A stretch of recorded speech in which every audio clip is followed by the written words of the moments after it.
Neo Magny versus Carlos Prates is going down this weekend today, man. I'm going to be giving my predictions and full breakdown on every fight on the card.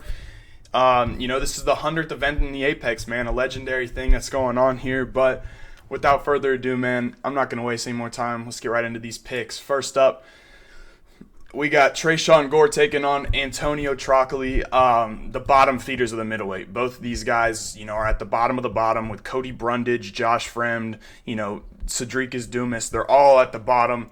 And in this fight, man, I kind of don't know who to pick here. But I feel like I'm going to lean Tresean Gore's way. Trocoli, he looked horrible in his last fight. But you got to know the guy was coming off the couch. Very, very short notice fight against Shar Magomedov. But he was kind of prepared because he was supposed to fight Ikram Aliskerov. So it kind of makes me think, I don't know. But, man, he looked so bad. His skill set, he likes to wrestle and grapple and do jiu-jitsu.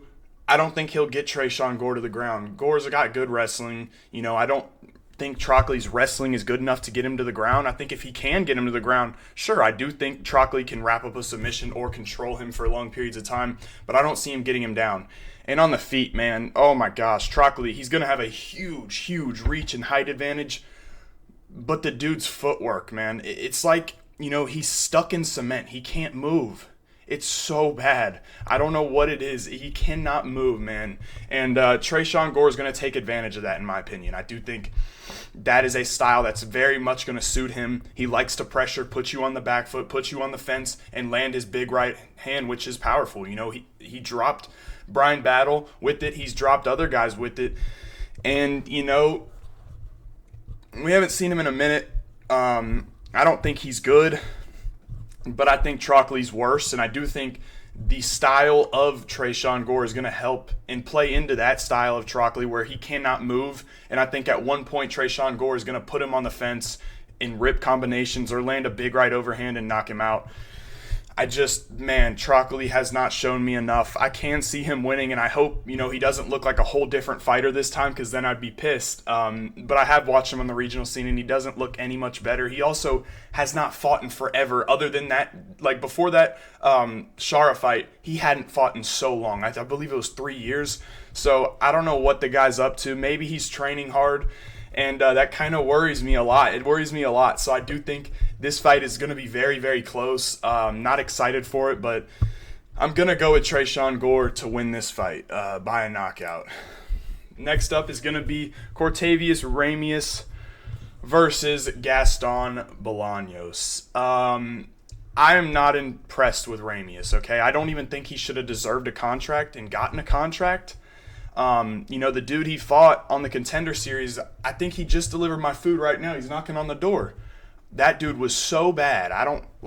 It wasn't a great performance either, man. It wasn't a dominant, one-sided affair the whole time, an ass beating, and I really kind of don't understand why he got a contract. He got knocked out by Ramon Tavares on his first attempt at Dana White Contender Series. He got knocked out in about 10 seconds maybe. And the guy is an aggressive striker. He's got a good submission game, but I don't know about his wrestling. Okay, I do think he can explode into a takedown and take Gaston Balanos down.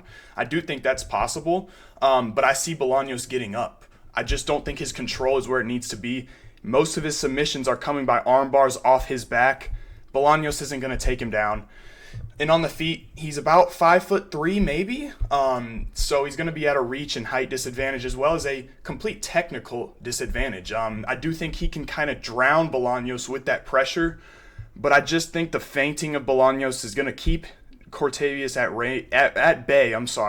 It's going to keep him at bay. I don't think he's going to come in there and be that reckless. I think he'll tear the legs of Cortavious apart and maintain that range, feint everything, feint the overhand, and I think he's going to get a reaction and catch Cortavious with a right hand. I don't know if he'll finish the fight, but I just feel like on the feet, man, we're looking at a completely, not a great striker. Cortavious is aggressive. He throws hard, but he's very, very short.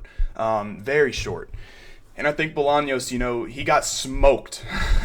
Smoked by Marcus McGee. That was a brutal fight. But Marcus McGee, man, he's 10 times what Romious is. And like I said, man, I've not been impressed by Romious. I've watched him, I watched filming him for the Dana White Contender Series. I wasn't impressed. and I'm not going to, not a believer. So I'm going to be picking Gaston Balanos in this fight to win. And next up is going to be Melissa Mullins taking on Klaudia Sygula. This is a short notice replacement. Melissa Mullins, she's going to look to wrestle you, pressure you, put you in the clinch. In Klaudia, I watched a little bit of her fights, and it was clear to me I don't really think she's UFC caliber. She's also a lady who wants to get it kind of to the ground as well. Her striking is, oh my gosh, it is atrocious. It is so bad. To me, I feel like Melissa Mullins is going to be an easy pick here. I don't think she's really good, but from what I saw for Klaudia, it was bad. So I'm going to be picking Melissa Mullins to get this one done. Stronger, better in the clinch. I think she's better everywhere, honestly. But I think if she keeps this fight on the feet, she's going to be a little bit better. And I just don't think Klaudia, from what I've seen, is good at all. I think her ground game is her best game, and I don't think, when you're going up against Melissa Mullins, her ground game is her best part. So I think Melissa's going to be better on the feet here, neutralize the grappling if she needs to, and win this fight via decision.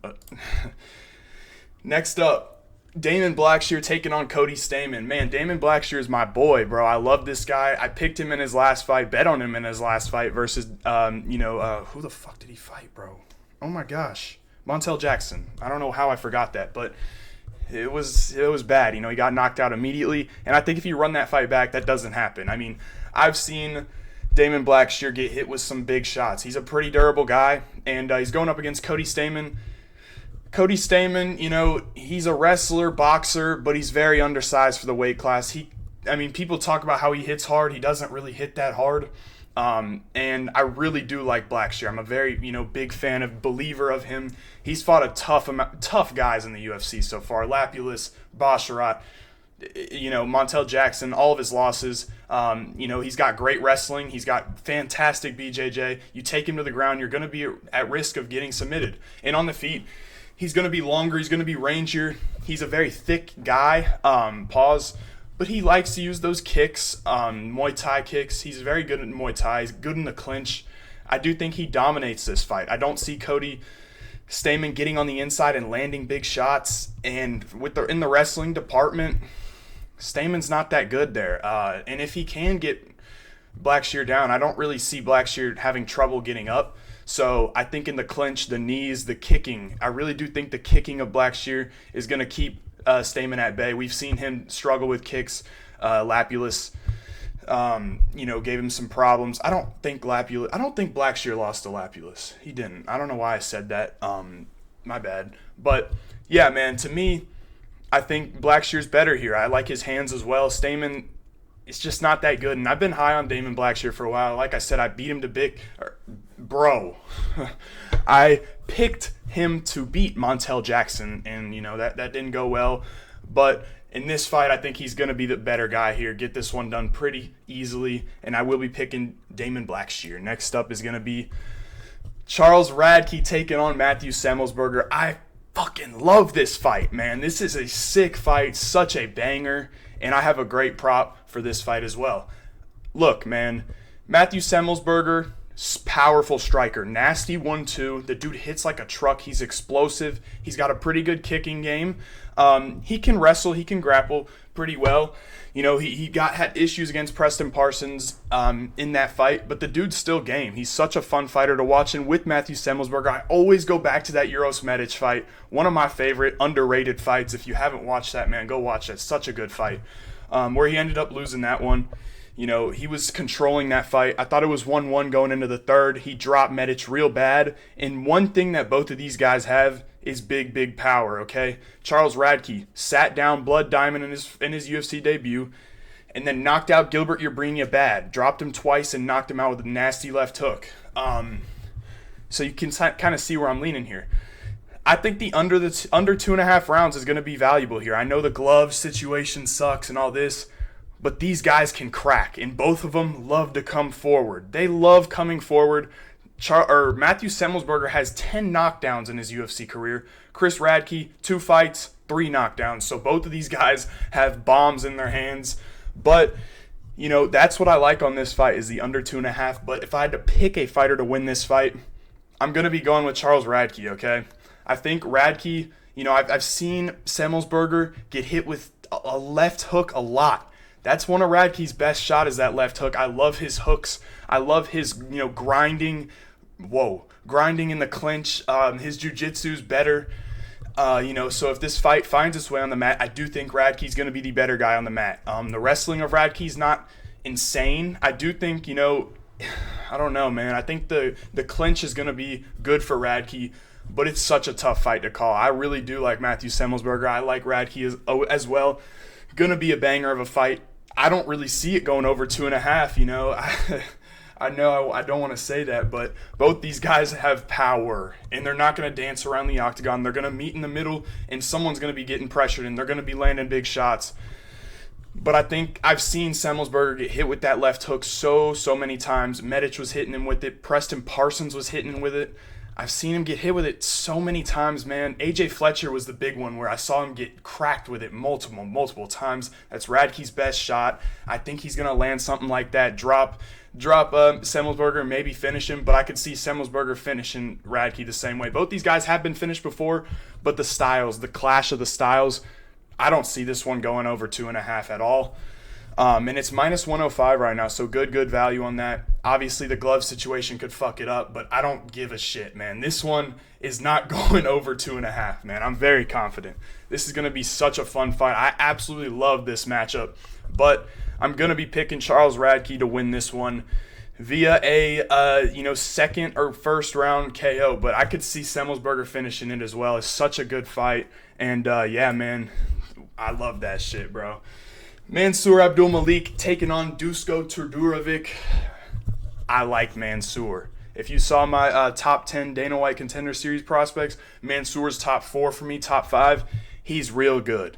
He's very good. He's got an extremely long reach, a big frame, and the dude was a former wrestler at Maryland, I believe, so he's got the wrestling in his back pocket, but he's going to strike. He's powerful, man. He's powerful. His hooks, it's not like one of those wrestlers that doesn't look fluent on the feet. He looks fluent on the feet. His kicks are great. His hooks are great. And he's going to beat the hell out of this dude, bro. Dusko, I watched a little bit of him. I haven't seen much of him, honestly. He hasn't fought in a long time. He's very mediocre. He's not good at anything, in my opinion. I'd say his best thing is landing a bomb, but his chin is high in the air on defense. He can wrestle a little bit. I don't think it's going to do anything for him. Mansur, like I said, wrestled at Maryland. I saw him wrestle in his Dana White Contender Series debut. The dude's good. The cardio, people worried about Mansur a little bit. It looked fine in Dana White Contender Series. This dude is a monster. He is going to beat the hell out of Dusko Todorovic. Probably early on KO, ground and pound, or finish on the feet. Dusko's been out for a minute. ACL tear, I think it was. Not great to come back against a guy like this. Mansur Abdul-Malik is a monster, a beast, and a hell of a fighter. He's going to be a problem for a lot of middleweights, man. I can't wait to see what this guy's got. Next up is going to be Zaleski dos Santos taking on Zach Scroggin. So this is short notice, man. Nicholas Dalby had pulled out. Zach Scroggin stepping in. Zach Scroggin is 7-0. He's a very tall welterweight. I believe he's 6'3".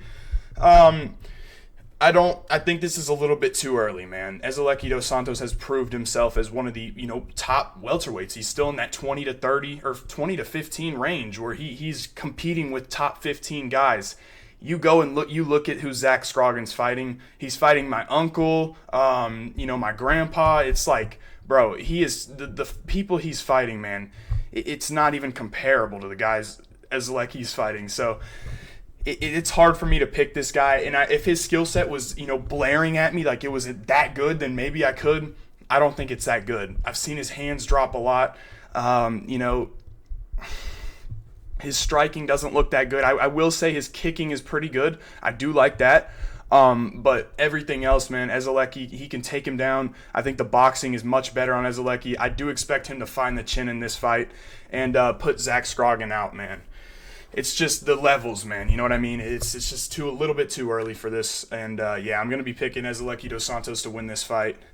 Next up is going to be Gillian Robertson taking on Luana Pinheiro. I got to go Gillian here, man. Luana, she got destroyed by Angela Hill. And Angela Hill's not even that big of a wrestler. You know what I mean? Luana, she trades in the pocket. She does hit pretty hard. She has a, sneaky submission game. I think it'll all be neutralized within the second round. I saw her gas out versus Angela. Gillian, she's not great on the feet, but she can dominate anybody not anybody, but she can dominate Luana Pinheiro on the ground. Ground and pound's great from Gillian Robertson. She hits, on the ground, man, she's good. Submissions are great on the ground. Control is great. She, transitions really good. I expect her to get her down, pretty easily in this fight. Probably second round, and by the second round it'll be, over probably. Because Gillian Robertson, I like her. She's coming out to finish the fight, and we got to put a lot of respect on that. And I think she'll get this one done with ease. Next up. Interesting fight here, man. Gerald Meerschaert taking on Renier de Ridder. I was thinking I was going to pick Gerald. But, guys, the durability has faded on this guy so bad. And I do think in this fight he might have the advantage on the feet. I like his striking a little bit more than Renier. Renier, but he does his work in that clinch. I really love the clinch game of Renier. His knees, his elbows, and his trips are really, really good there. We've seen Gerald Meerschaert controlled before, and this guy's ground and pound. His jiu-jitsu is very high level, so it's a very good clash, of stylistic matchups. It's just hard for me to see, Gerald surviving, because I know if he can, I have seen Renier kind of gas out a little bit later on, and I just don't see it's got to be like a Hail Mary submission from the bottom. That's the only way I see it, really, you know what I mean? So it's going to be hard for me to see that in this fight. I do like Renier in the clinch. I think his dirty boxing, his clinch, his trips are really good. Elbows, knees, great there.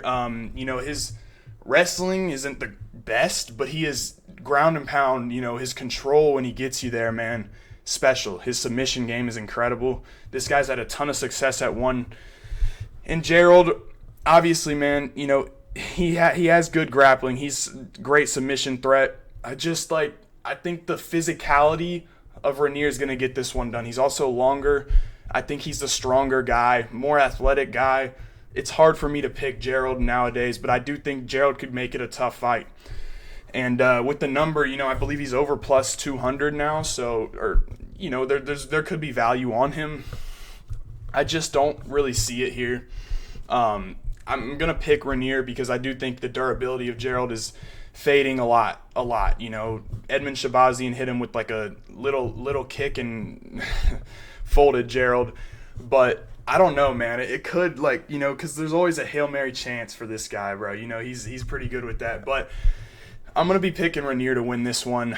I think he'll get it done in a second round, like ground and pound or a submission. So, yeah, next up is going to be Ricky Turcios taking on Bernardo Sopaj. I really like Bernardo, man. Last time out, man, lost to Vinicius Oliveira, and I hate seeing that because it was such a brutal finish and such a brutal fight, especially later on. Bernardo Sopaj is so young. He was 23 years old in that fight, and it was just a brutal, brutal finish, man. One of the brutalest ones I've ever seen, and he just looked defeated all after the, in the third round, man. The whole round, he just looked out of it, and it was tough to watch, very tough to watch, but he's back. Taking on Ricky Turcios, and Ricky Turcios is sneaky, man. He really is, He scrambles up well. His striking, I'd say, is his worst part, and I do think Bernardo Sopaj is a way better striker here. I think, on the ground, Turcios, he can scramble a lot and drain you with his scrambling and, hectic things. That's what he does, right? If you're taking him down and he gets up fast and you keep taking him down, you're going to get tired, and he's going to throw a lot of volume on the feet. I think Bernardo Sopaj's boxing is a lot better. So when, Turcios crashes forward, which he does and sits in the pocket, Bernardo Sopaj is going to catch him with bigger shots. And if he wants to take Ricky down, he can do it. But like I said, man, Ricky is tricky, no pun intended there. Ricky is tricky, though, because he rolls for different submission. He can scramble like crazy. The guy's a high motor. He doesn't stop moving. And, he'll play mind games in the octagon with you. So it's a bit of a tricky one. But when it comes down to the skill set, man, Bernardo Sopaj is a very, very good skill set. Great wrestling, great boxing. His kicking is good. He's got big power too. I do think, possibly he can find a KO in this fight with the hands, with like a right overhand. But I do think when it comes to the skill sets, man, it's not even close. I think Bernardo Sopaj is so much better. So I will be picking him to win this fight. Next up, you got Carolina Qualquewies versus Gilbert Burns' sister. Denise Gomes probably going to get this one done. Carolina, she doesn't shoot takedowns. She kind of, just stands in front of you and eats shots. She is pretty damn durable. But, Gilbert Burns' sister, she can crack, bro. She really can crack you. So, she's knocking everybody out. But I do think Carolina's not going to be able to deal with the athleticism, the speed, as well as the big shots from Gilbert Burns' sister, man. It's just like Carolina's just standing there, man, eating shots. And she is durable, like I said, but her striking is so bad. It's so bad nowadays. She's not going to wrestle here. And that's what Denise Gomes has kind of struggled with, is people, wrestling. And she's not going to wrestle probably. So Denise Gomes, rising up, she's probably going to win this one very easily. So I will be picking her to win this fight. And, main event. Neil Magny taking on Carlos Prates. Let's keep this one simple, man. Carlos Prates is going to get this one done, okay? Neil Magny, he's got those opportunities, the body lock takedowns, as well as the clinch. I'm sure Prates has a lot of experience in the clinch. He did Muay Thai for a long time. I'm sure he's great there. We've seen him. Trevin Giles wasn't able to get him down. Other guys weren't able to get him down. I don't really think Magny's going to be able to do that, especially early on. But I do think a nice little prop you could hit on this is going to be Carlos Prates' second round KO or third round, man.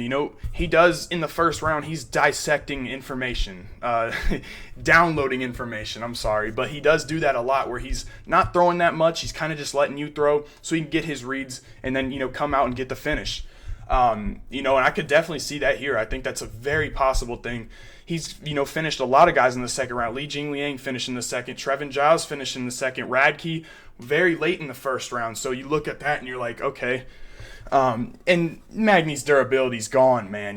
It's like you hit this guy with one leg kick and he's already, wobbling, needing a wheelchair in the octagon to go to the hospital. So I think, it is a southpaw orthodox matchup, so that leg kick's not going to be that available, but Prates is going to throw it, and he should get this one done really easily. I just don't see Magny being able to deal with the striking, man. And as well as the ground game of Magny, it's not like he's a crazy submission threat. He's got a good Darce choke, but that's about it. If it gets to the ground, I really don't even think Magny's going to be able to get the finish down there. So looking at it, man, it's very clear. Prates is going to get this one done. I do believe it pretty easily. I don't really see any adversity that he's going to have to go through in this one, but I'm really high on the second or the third round KO.